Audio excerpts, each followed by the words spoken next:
My neighbor once called 911 on a goose. No joke.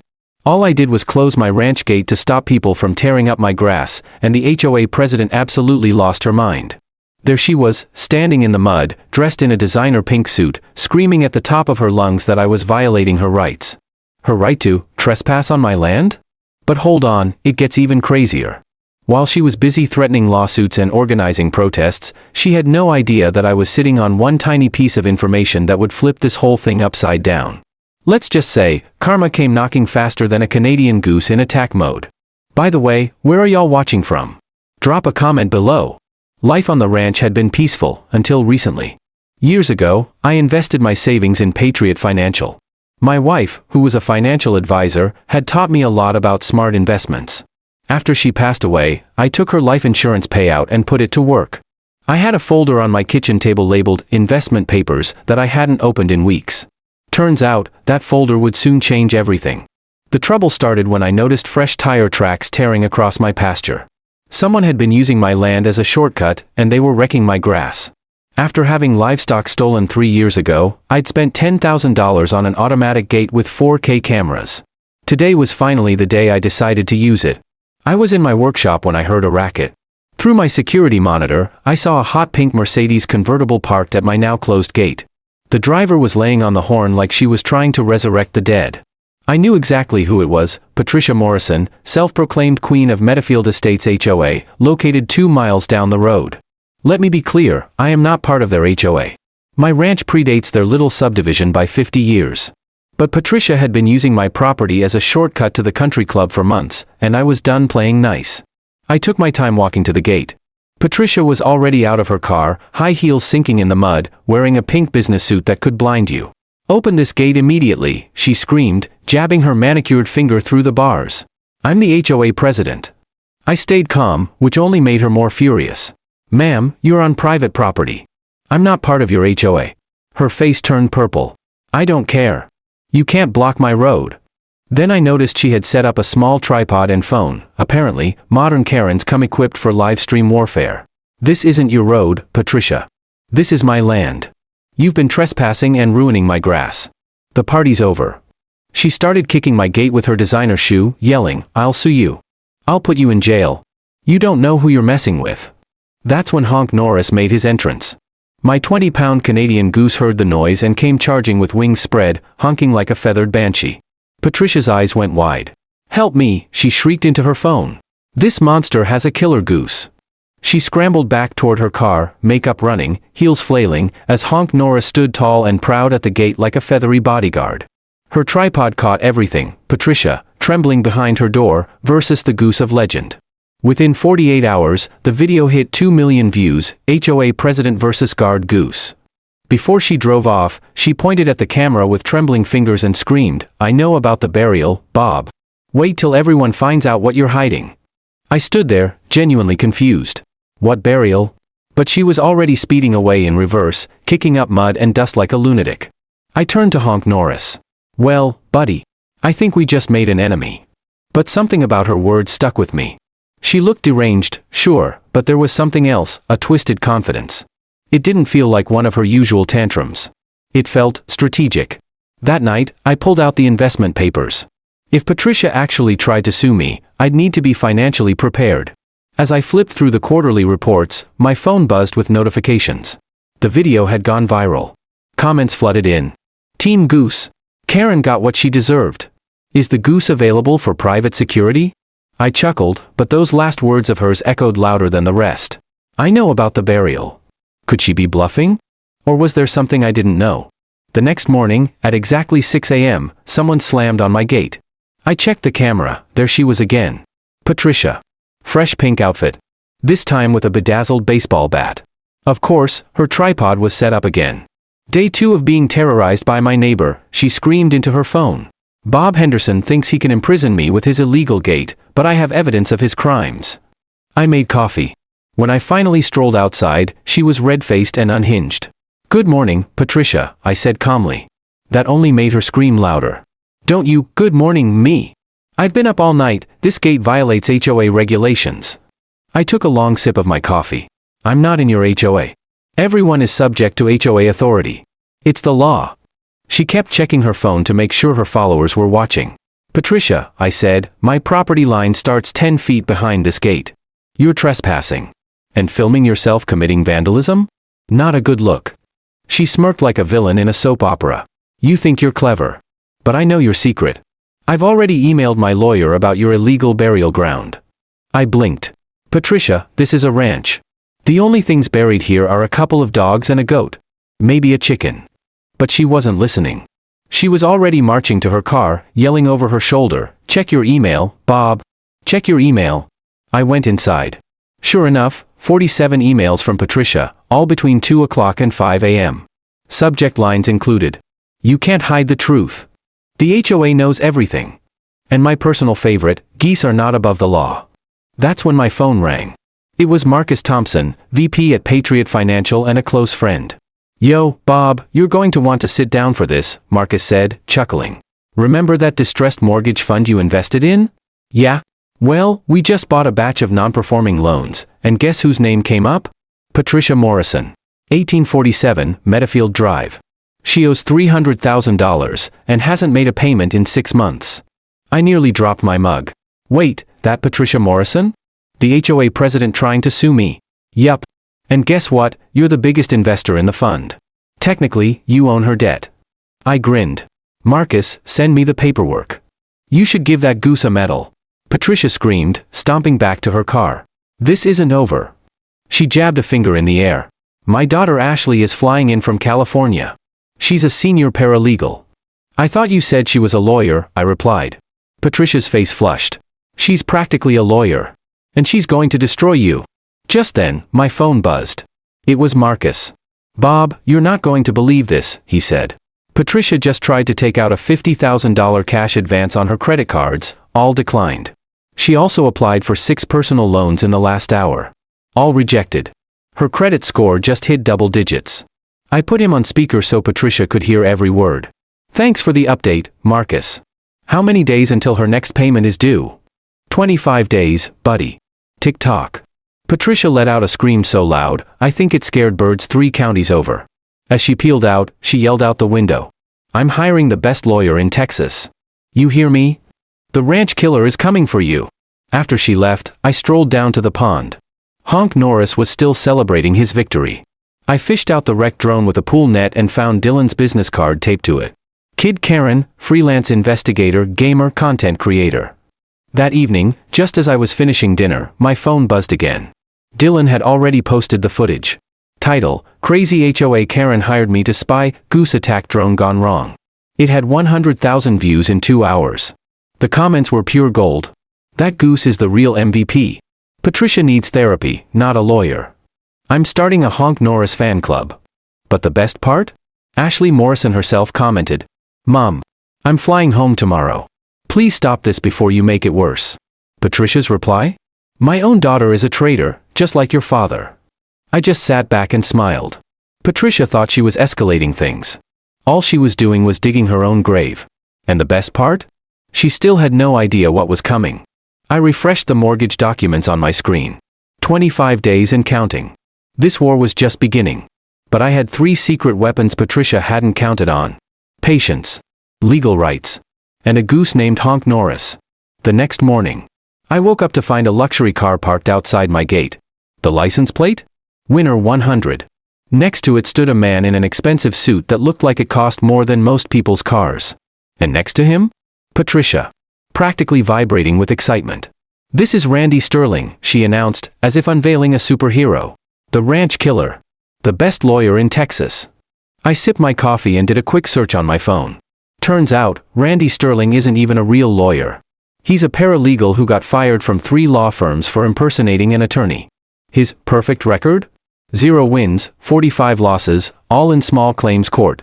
Apparently, Patricia had paid him $5,000 cash, probably from the last of her 401k judging by the penalty notice Marcus had forwarded me yesterday. I walked out with Honk Norris by my side. Randy puffed up his chest and tried to sound intimidating. Mr. Henderson, I'm Randy Sterling. Attorney at law. My client has hired me to address your illegal harassment and weaponized livestock. I almost laughed. First, you're not an attorney. You're a paralegal who got fired for lying. Second, weaponized livestock isn't a legal term. Randy went pale. But Patricia didn't notice. She was too busy setting up her tripod. Don't listen to his lies, Randy. Show him the evidence. Randy fumbled with his laptop and turned the screen toward me. A heavily edited video played, making it look like I threatened Patricia. Let me guess, I said. Dylan Brooks made that for you? That's irrelevant, Randy stammered. This video shows. It shows copyright infringement, I cut in.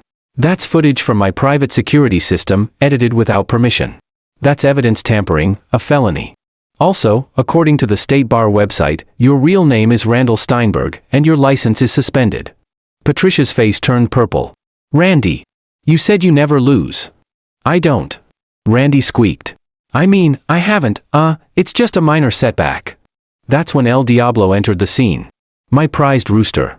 8 pounds of feathered fury.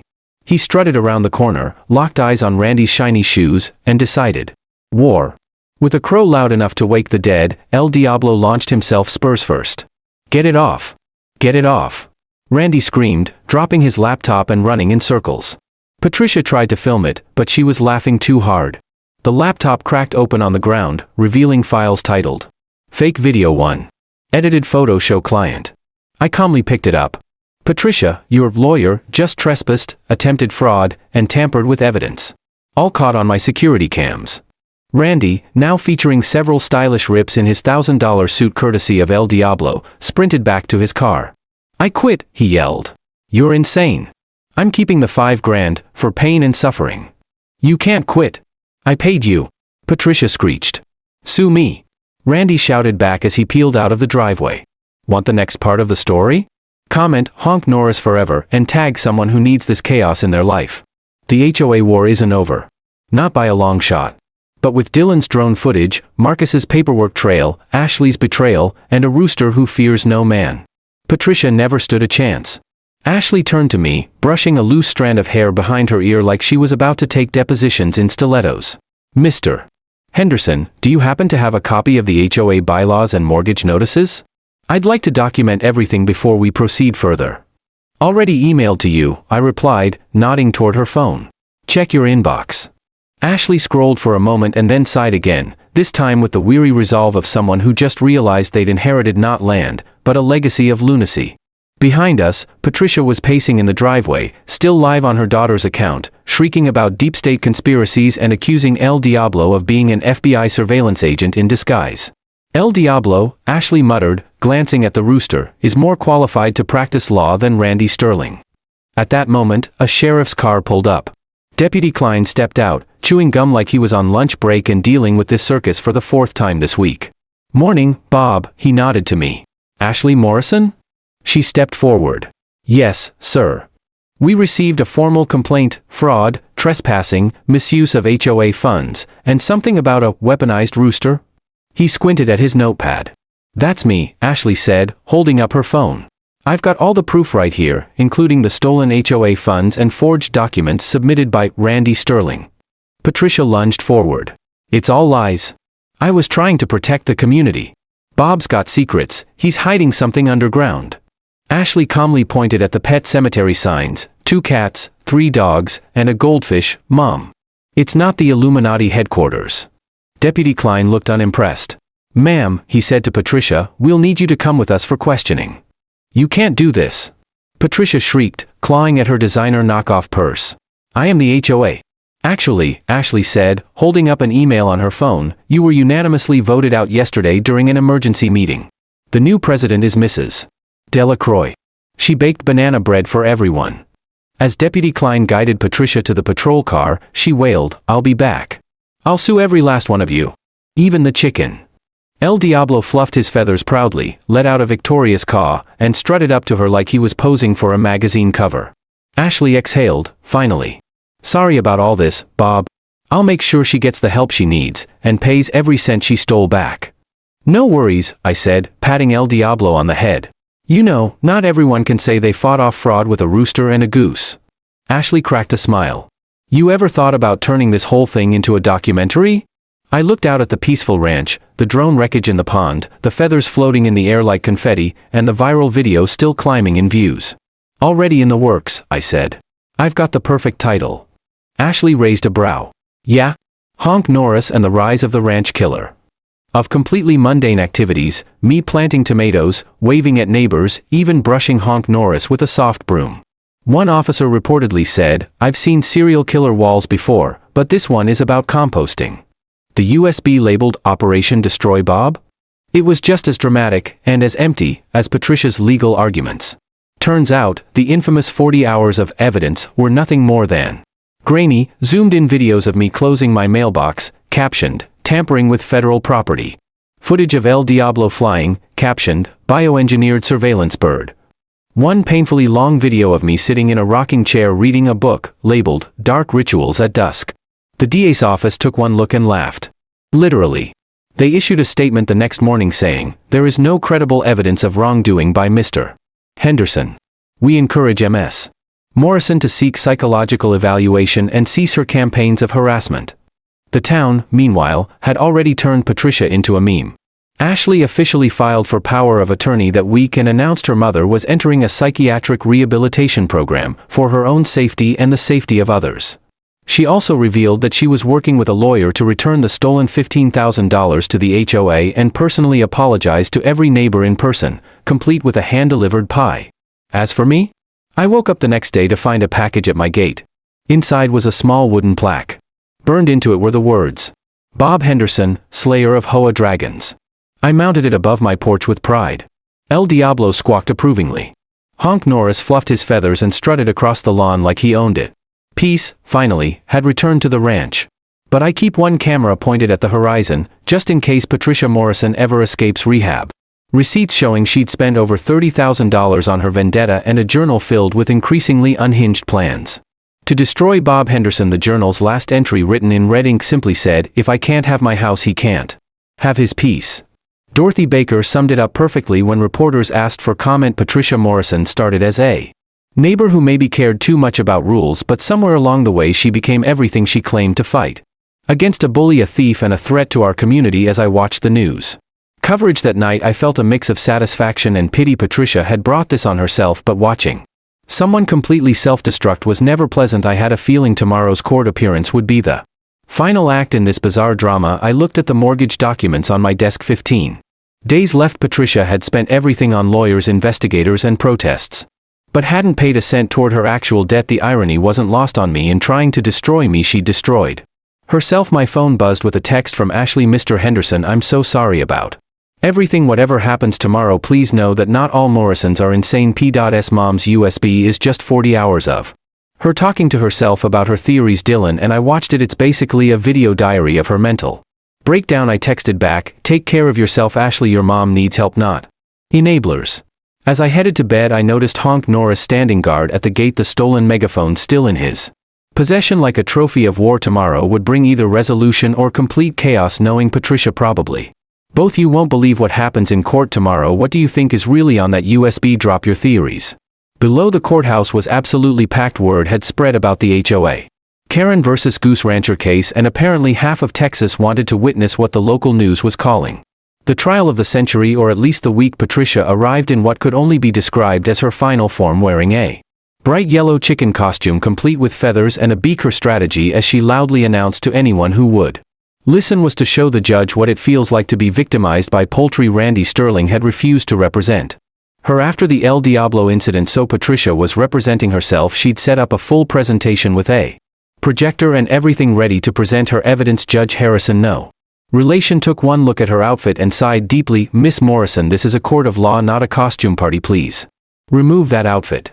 Patricia stood defiantly. "This is my statement about the terrorism I've faced from Bob Henderson's trained attack birds. I have the right to express myself. You have the right to be held in contempt if you don't follow court protocol," the judge replied dryly. Patricia tried to remove the costume, but the zipper was stuck for 5 excruciating minutes. The entire courtroom watched as she struggled with the chicken suit, feathers flying everywhere. Finally, a bailiff had to help cut her out with scissors. Underneath, she wore a wrinkled pink t-shirt that said, "Justice for Patricia," in glitter pen. The gallery was packed with familiar faces: Dorothy Baker and the former HOA board. Ashley looking mortified in the back row. Dylan Brooks live streaming everything, and Marcus there for moral support. The hashtag #ChickSootKaren was already trending. Patricia began her opening statement, which was essentially 40 minutes of Advanced rambling about burial grounds, the Illuminati, and how I had trained my goose in advanced military tactics. Your Honor, she screeched, clicking through her PowerPoint presentation, I present Exhibit A through ZZZ 437 instances of Bob Henderson's terrorism. The slides were a journey into madness. Blurry photos of me grocery shopping labeled Spuck buying poison, pictures of Honk Norris labeled weeping of mass destruction, and even a photo of my late wife's gravestone marked evidence of burial experience. That last one made me see red, but I kept my composure. When it was my turn, I simply stood up and said, Your Honor, I'd like to present my evidence. I had Ashley and Dylan come forward as witnesses. Dylan testified about how Patricia had paid him to create fake evidence. Ashley, fighting back tears, testified about her mother's mental state and the stolen HOA funds. Then I presented my compilation video, every single live stream Patricia had made, every threat, every trespass, every false accusation, all edited together chronologically. The courtroom watched in stunned silence as 3 months of Patricia's descent into madness played out on screen. Her face got redder with each clip, especially when her fake collapse at the interview was shown, but the real kicker came when I presented the mortgage documents. Your Honor, Ms. Morrison has spent over $30,000 on lawyers, investigators, and protests against me. She's stolen $15,000 from the HOA fund. She's liquidated her 401k with massive penalties, all while being 6 months behind on her mortgage, a mortgage that I legally own. She could have paid her debt 3 times over with what she spent trying to destroy me. Patricia exploded. You set me up. This was all a conspiracy to steal my house. She jumped on the defendant's table. I declare sovereignty. This court has no jurisdiction over a civilian citizen. The judge banged his gavel. Miss Morrison, get down immediately. But Patricia was in full meltdown mode. The ghost made me do it. Don't you understand? The ghost is the mastermind. The courtroom camera caught her wildy declaration from 3 different angles as people held up their phones. She tried to run for the exit but tripped over scattered chicken feathers from her costume falling flat on her face as Bafes helped her up. She pointed at me and screamed, You'll pay for this, Bob Henderson. I'll get you and your little ghost too. The judge had seen enough. I've been on the bench for 30 years and this is absolutely the most frivolous, ridiculous waste of the court's time I have ever witnessed. He looked at Patricia, who was now being held by 2 Bafes. Miss Morrison, your claims are not just baseless, they're delusional. You've admitted on camera to trespassing, harassment, theft, and attempted fraud. Mr. Henderson has shown remarkable restraint in not pressing criminal charges. He turned to me. Mr. Henderson, your foreclosure claim is valid. Miss Morrison has 15 days to vacate the property. Then he looked back at Patricia. Furthermore, you're ordered to pay all of Mr. Henderson's legal fees, return the stolen HOA funds immediately, and seek professional mental health treatment. And if I see you in my courtroom again with anything resembling this nonsense, you'll be held in contempt. Patricia's final meltdown was spectacular. You're all paid actors. This whole town is a set. The geese are watching. They're always watching as they led her away, still screaming about conspiracies. Ashley approached me with tears streaming down her face. I'm so sorry, Mr. Henderson. She wasn't always like this. She used to be a good mom, just controlling, but after Dad left and she lost her job, something broke inside her. I put a hand on her shoulder. Your mom needs help, Ashley. This isn't your fault. Dorothy Baker came up and surprised me with a hug. Bob, you handled that with more grace than any of us would have. Though I have to admit the chicken suit was not something I saw coming. Marcus was grinning from ear to ear. Dude, your famous hashtag chicken suit Karen has 10 million views already. As we left the courthouse, I noticed someone had already updated Patricia's Wikipedia page. Apparently she was notable enough to have one now, with known for the infamous chicken suit courthouse incident. But the media circus wasn't what stuck with me. It was Ashley's words about her mother not always being like this. Mental illness was no joke, and while Patricia had made her own choices, she clearly needed help more than punishment. That night I found Patricia's house empty except for the conspiracy wall in her living room. Red string connected hundreds of photos and documents centered around a picture of my house circled in red marker. But what caught my eye was a note taped to the mirror written in lipstick. You took everything, now I take it back. See you at sunrise, Bob. My security camera alert went off at 3:47 a.m. showing motion at my front gate, but when I checked, nothing was there except a single white feather. Probably from the courthouse costume fiasco. Still, something felt off. Patricia Morrison might have lost in court, but I had a feeling she wasn't done yet. People like her didn't just give up. They doubled down, and somewhere out there in the Texas night, a woman in a torn chicken costume was planning her final move. Is Patricia planning something? What do you think happens at sunrise? The story isn't over yet. The sunrise showdown I expected never came. Instead, police found Patricia's house completely empty except for her conspiracy wall with 847 screenshots wallpapering the entire living room, connected by red string like a spider's web of madness. Patricia herself had vanished, leaving only a 10-page rambling letter. The last line Was clear you won the battle, Bob Henderson, but the war isn't over. The goose knows what you did. I still had no idea what she meant. 2 days later, Dylan Brooks accidentally uploaded the wrong folder to Patricia's defense fund website. Instead of sympathetic videos, he published all 847 of her unedited rants. Labeled Fake Evidence Attempt 23 and Practice Lying for Court. The internet exploded. Someone created the complete Karen Morrison meltdown saga. 10 million views in 48 hours. Patricia in her chicken suit became the new meme format of the year. The real twist came when Ashley called me mom. Tried one final live stream from a motel. She forgot she was on my tablet and it auto-uploaded. The video showed Patricia hiring Dylan again as her hacker to destroy Bob Henderson. The poor kid was visible in the background mouthing she's crazy at the camera. Dylan, through incompetence or justice, uploaded Patricia's confession to every platform simultaneously. She admitted everything: the fake evidence, stolen HOA funds, even trying to plant oregano on my property thinking it was marijuana, explaining the burial ground obsession. The internet's response was brutal. Chicken suit Karen became confession Karen. Someone started selling t-shirts with Honk Norris saying, "Justice is a goose." 3 weeks later, Ashley found her mother working at a furniture store in Austin under the name Pat Mitchell. Her cover was blown when a customer asked for a selfie with the chicken suit lady. Patricia finally broke down to Ashley, "I lost everything because I couldn't accept Bob had the right to close his own gate. Ashley bought her mother's house from me using her inheritance covering the debt fairly, but there were conditions: mandatory therapy, joining Control Freaks Anonymous, and a lifetime ban from any HOA. Patricia had to write a public apology. "I apologized to Bob Henderson, Honk Norris, El Diablo, and the entire community. I let my need for control turn me into everything I claim to fight against. Also, geese are not part of the Illuminati. I see that now." 6 months later, I ran into Patricia at a hardware store. She looked healthier than she had in years. "Bob, I owe you a real apology. I was angry at the world. And you were just there with your peaceful ranch. I wanted someone to blame." She paused, then smiled. "I still think your goose is evil, but I probably deserved it." We laughed for once. Patricia seemed normal. "How's the program?" I asked, hard admitting you're powerless when your identity was built on control isn't easy, but I haven't tried to control anyone's long height in 4 months. She showed me her 4-month chip.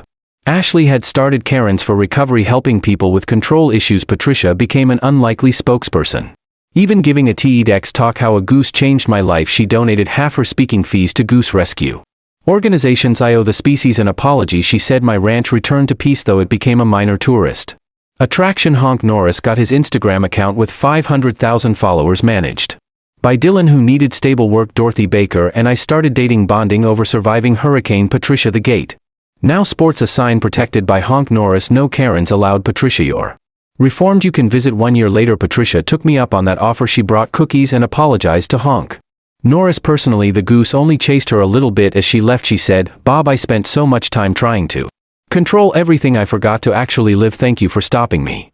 "You stopped yourself," I replied. "Eventually," she smiled. "Maybe, but sometimes it takes a closed gate to realize you're on the wrong path." As her car disappeared, I reflected on the insane journey. Patricia went from HOA president to chicken-suited defendant to reformed Karen. I went from anonymous rancher to guy who owns a famous goose. But the real victory wasn't viral fame or mortgage payoff. It was seeing someone completely lost find their way back to sanity. Well, relative sanity. Honk Norris waddled up, honking softly. I scratched his head, looking over my peaceful ranch. "You know, buddy, for a guard goose you turned out to be a pretty good therapist."